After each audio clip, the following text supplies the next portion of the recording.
I just wanted to talk to both of you for just a minute about the transitioning from being a professional footballer into life after football. You've both been retired for a few years now. And I guess the first thing is, what were 2 or 3 things that you found the most difficult to live without or to overcome when you stopped playing? Yeah, I think one of them for me is, from a young boy, my passion, my dream, my love was to be a football player.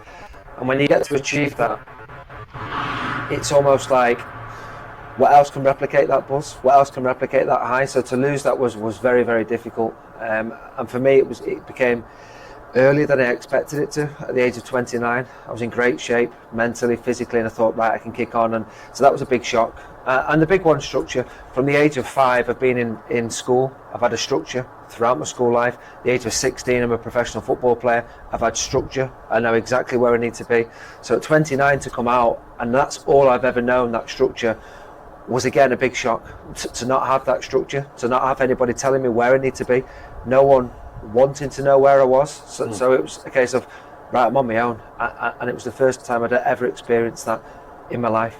Yeah, routine's a massive one, isn't it? The atmosphere, like you said, but routine's the biggest one. But also you find out that you're used basically as a footballer. You know, you can be at a club, give service to them, and then when you've gone, you're sort of forgotten about.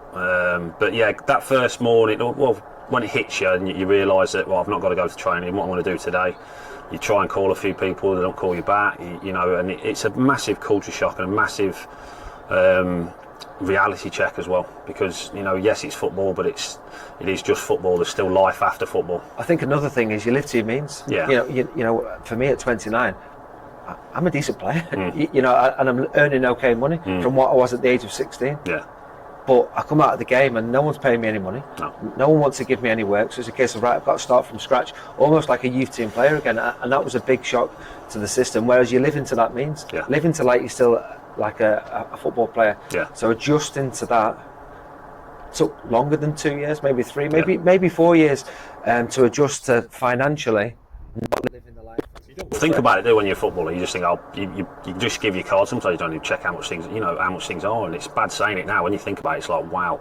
But then you have to, like I said, you have to set yourself a budget, because you need the money to last for the rest of your life. So a lot of lads will think, oh, this will always be there, and that's why a lot of footballers go into debt, you know, because they've overspent, and then when you can't get jobs, as soon as you're done with football, well, I've not learned anything else, so what do I do? A lot go and try and get into the media. You've got to be lucky, like Neil has, who's worked hard to get there.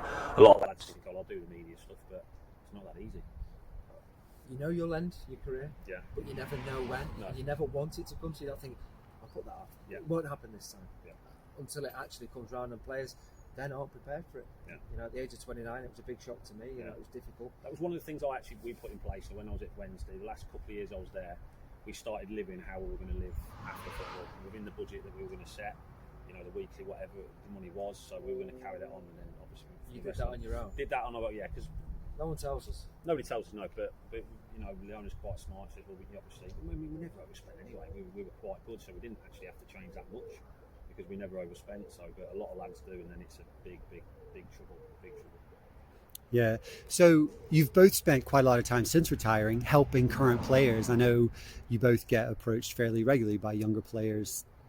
Help me out. I'm struggling, whatever. What would you say are their biggest blind spots, the players who haven't retired yet?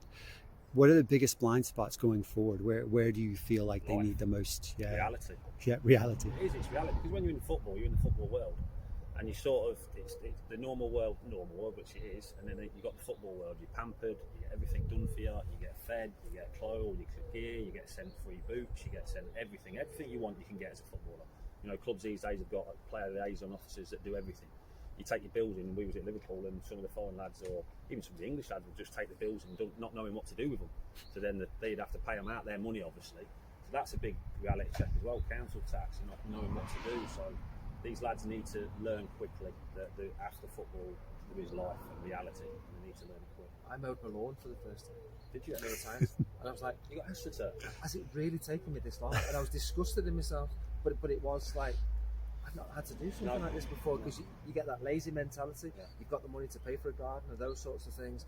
And it's like, wow, I'm in the real world here, and it's a big shock for players. I think for me, as well, you're looking at players and you're thinking, you're out of the game longer than you're in the game. So enjoy that time while you're in the game. I think a lot of players think, well, I'll have all this money, I can do what I want.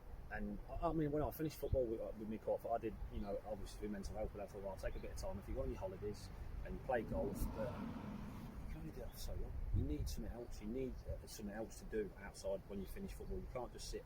Some players probably will.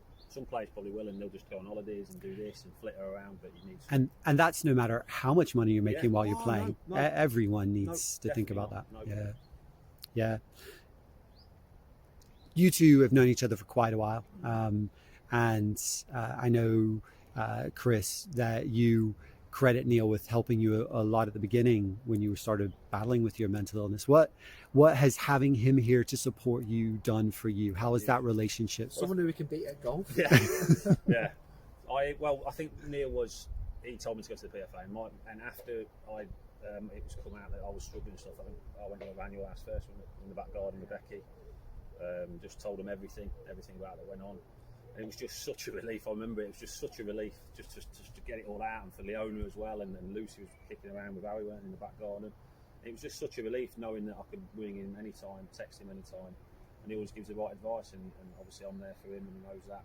But you need that, and listen, I've had a lot of help, but he's been a big help.